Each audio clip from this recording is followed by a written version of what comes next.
This is KCTV English News. I'm Hyung-shim. The annual number of passengers using Jeju International Airport exceeded 30 million for the first time in history. The Jeju office of the Korea Airport Corporation said it counted a total of 30,057,300 people as of this Monday. It is the first airport among 14 airports in the country, excluding Incheon International Airport, to have more than 30 million annual visitors. The number of visitors to Jeju International Airport has been showing a steady annual increase rate of 7.3% in average over the past 5 years, up 10 million from 20.94 million in 2014. Currently, Jeju International Airport's maximum passenger handling capacity per year is at 31,700,000 people. Jeju Air decided to acquire EastarJet, which has been suffering from financial difficulties. Jeju Air announced that it signed a memorandum of understanding with Eastar Holdings, which is the largest shareholder of EastarJet, and began procedures to take over control of the company. Under the MOU, Jeju Air will sign a deal to buy a 51.17% stake in EastarJet by the end of this year. It has been confirmed that Jeju Air first proposed a deal to EastarJet to strengthen its market leadership by increasing its market share. Seoul will support the province's efforts to control mandarin orange supply. According to the province, Ministry of Agriculture, Food and Rural Affairs will provide 1 billion won of state funds to subsidize costs incurring from purchasing the fruits for supply control. The province has been buying 20,000 tons of large-sized mandarins with a diameter between 67 to 71 millimeters and 30,000 tons of small mandarin oranges with a diameter between 45 millimeters to 49 millimeters due to the price plunge of the fruit. The local government will use the fruits to make processed goods. Meanwhile, the average price of mandarin oranges are remaining at around 6,000 won, which is much lower than last year's price at between 8,000 won and 9,000 won. The youth population from ages between 19 to 39 in Jeju is expected to decrease by 33% in 30 years. According to the Jeju's youth statistics released by the province and the Honan Regional Statistics Office, the local youth population stood at 177,000 as of last year, accounting for 27% of the total population.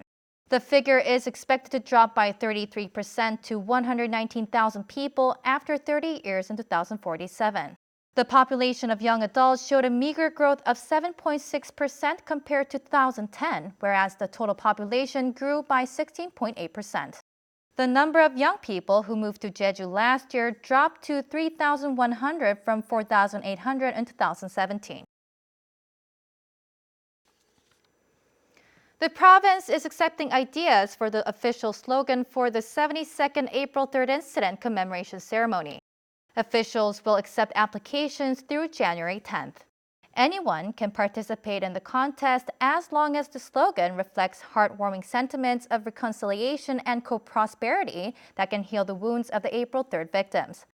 The selected slogan will be used in promotional materials such as banners, promotional arches, and towers.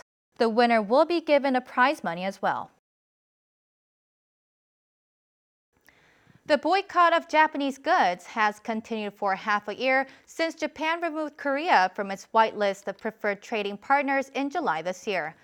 As the number of Koreans visiting the island country has been dropping, the air routes connecting the two countries are less frequently used. Mike Balfour reports. Jeju Air will suspend flying between Jeju and Fukuoka beginning next month. The flight has been operating for just 5 months. The route was opened in July this year. Anti-Japanese sentiment has led to a boycott of Japanese goods, resulting in lower seat occupancy. Levels have gone down to 30%, an intolerable deficit for the airline. The air routes between the two countries have been less frequently used since Japan's export restriction to Korea. The number of passengers in November dropped 50% compared with the same period last year. The number of flights connecting Jeju and the island country are shrinking. Only 3 routes are currently in service. Flights between Jeju and Fukuoka will be suspended next year. Then the island will have only 2 routes servicing Japan. Furthermore, airlines have cut the number of flights on the 2 routes. If relations between Korea and Japan don't improve and the seat occupancy rate continues to drop, further reduction of flights is expected. The continuing anti-Japanese boycott is dramatically affecting business between Korea and the island country. Mike Balfour, KCTV.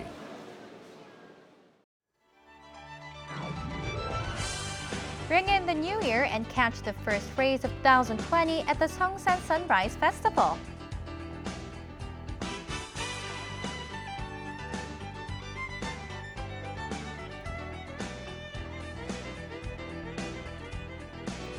Come and experience a unique and modern take on the works of Van Gogh at the Bunker de Lumiere.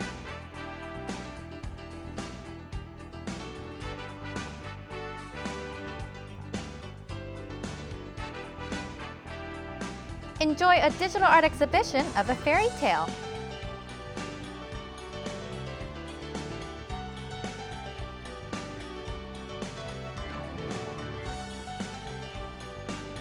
Pick some fruit, ride horses, bee farm animals, and more at QNE Natural Park's Camellia Festival.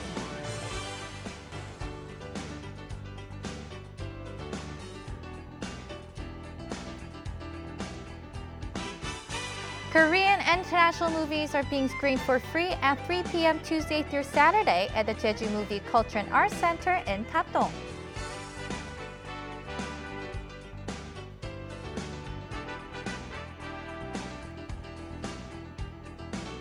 The popular and comedic performance of the Jeju Nanta Company is staged daily at 5 p.m. at the Nanta Theater in Jeju City.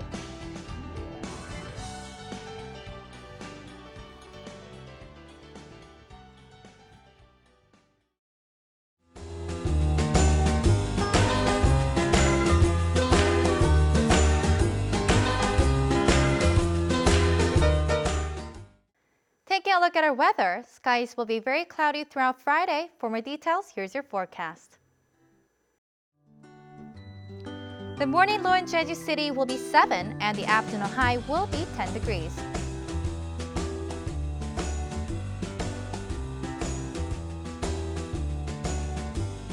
Down south in Seogwipo, we expect a low at 5 in the morning and a high at 12 in the afternoon.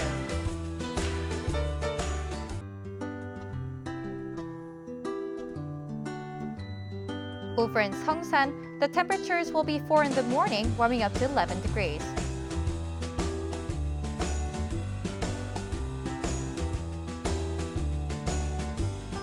Across the island in Kosan, we expect a low of 7 and a high of 11 degrees.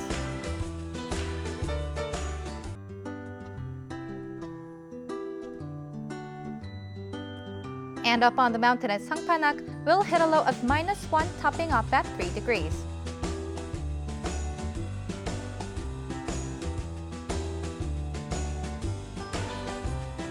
Out on the water, winds will be out of the northwest and north at a speed of 7 to 13 meters per second, with seas between 1 and 2.5 meters.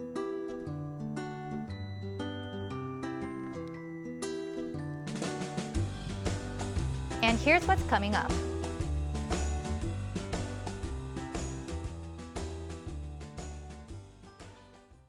Thank you for tuning in today at KCTV English News. Please follow us on YouTube at KCTV eNews Jeju and on KCTV's Beauty Service. Please take care.